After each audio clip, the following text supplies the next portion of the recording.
कभी कभी मैं अपने आप को उस ऊपर वाले को बहुत कोसता था कि यार किस घर में पैदा हो गया हूं। जब भी दूसरों के बच्चों को बाप के पैसों पर अय्याशियां करते हुए देखता था तो बहुत कोसता था अपने आप को। लेकिन सच बताऊं तो जो मजा कचरे से उठकर आसमान में जाने में है, वो मजा एक अमीर घर में पैदा होने में नहीं है। जो मजा अपनी मेहनत की पहली कमाई को अपने माँ बाप के हाथों में रखने में है, वो दुनिया की बड़ी से बड़ी गाड़ी लेने में नहीं है।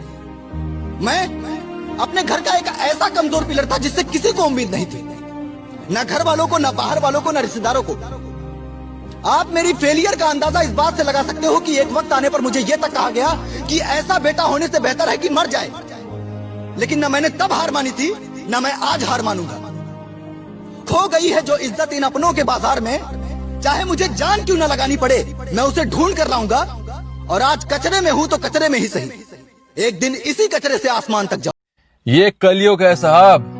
जूते शोरूम में, किताबें फुटपाथ पर, शराब नगद, दूध उधार, कुत्ते महलों में, गाय आवारा सड़कों पर।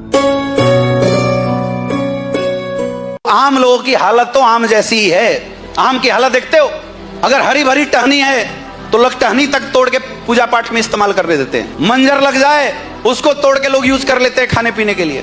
थोड़ा सा अगर फल लग जाए, टिकोरा छोटा छोटा लग जाए, उसको लोग यूज कर लेते हैं चटनी बनाने के लिए। थोड़ा मैच्योर हो जाए तो फाड़ के उसका अचार बना देते हैं, और गलती से पक जाए तो तोड़ के चूस के उसकी गुठली फेंक देते हैं। यही हालत होती है आम की। यानी ना किसी रूप में उसको चैन है, और अगर गलती से सूख जाए तो फाड़ के चिता जलाने के लिए या पूजा पाठ में इस्तेमाल कर देते हैं। कहीं भी सुकून नहीं है उसको, मरते दम तक उसको चूसा जाता है। और वही हालत। जिंदगी के ये 5 कड़वे सच आप हमेशा याद रखना। पहला, मां के समान कोई दूसरा वफादार नहीं हो सकता। दूसरा, गरीब इंसान का कोई दोस्त नहीं हो सकता। तीसरा, आज भी लोग अच्छी सीरत को नहीं बल्कि अच्छी सूरत को ज्यादा भाव देते हैं। चौथा, इज्जत पैसों की होती है, इंसान की नहीं। और पांचवा, जिस इंसान को आप सबसे ज्यादा भाव दोगे वही इंसान आपको सबसे ज्यादा दुख और तकलीफ देगा। किसी की मजबूरी का इतना भी फायदा मत उठाओ कि वह बुरा बनने के लिए मजबूर हो जाए। बुरे हमेशा वही बनते हैं जो अच्छे बनकर टूट चुके होते हैं। अगर कोई तुमसे रिश्ता नहीं रखना चाहता तो उसे मुस्कुराकर छोड़ दो, उसे साबित मत करो, क्योंकि ये कलयुग है साहब।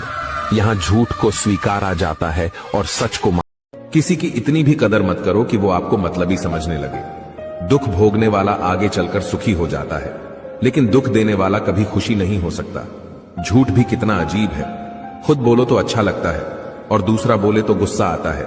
चलो बिखरने देते हैं। जिंदगी को संभलने की भी तो एक हद होती है। लाख खामियां हैं मुझ में, लेकिन एक खूबी भी है। मैंने आज तक किसी की इतनी भी कदर मत करो कि वो आपको मतलबी समझने लगे। दुख भोगने वाला आगे चलकर सुखी हो जाता है, लेकिन दुख देने वाला कभी खुशी नहीं हो सकता। झूठ भी कितना अजीब है, खुद बोलो तो अच्छा लगता है और दूसरा बोले तो गुस्सा आता है। चलो बिखरने देते हैं। जिंदगी को संभलने की भी तो एक हद होती है। लाख खामियां हैं मुझ में, लेकिन एक खूबी भी है। मैंने आज तक मिट्टी का मटका और परिवार की कीमत सिर्फ बनाने वाले को पता होती है, तोड़ने वाले को नहीं। रोज लड़ो और चाहे खूब झगड़ा करो, लेकिन परिवार से अलग होने की कभी मत सोचो, क्योंकि उन पत्तों की कोई कदर नहीं होती जो पेड़ से अलग होकर गिर जाते हैं। जिंदगी में कोई रोकने टोकने वाला है तो उसका एहसान मानिए, क्योंकि जिन बागों में माली नहीं होते वो बाग जल्दी ही उजड़ जाते हैं। कद्र करनी है तो जीते जी करें, मरने के बाद तो पराये भी रो देते हैं। आज जिस्म में जान है तो देखते नहीं हैं लोग, जब रूह निकल जाएगी तो कफन हटा हटा कर देखेंगे। किसी ने क्या खूब लिखा है, वक्त निकालकर बातें कर लिया करो अपनों से। अगर अपने ही ना रहेंगे तो वक्त का क्या करोगे। गुरुर किस बात का साहब, आज मिट्टी के ऊपर तो कल मिट्टी के नीचे।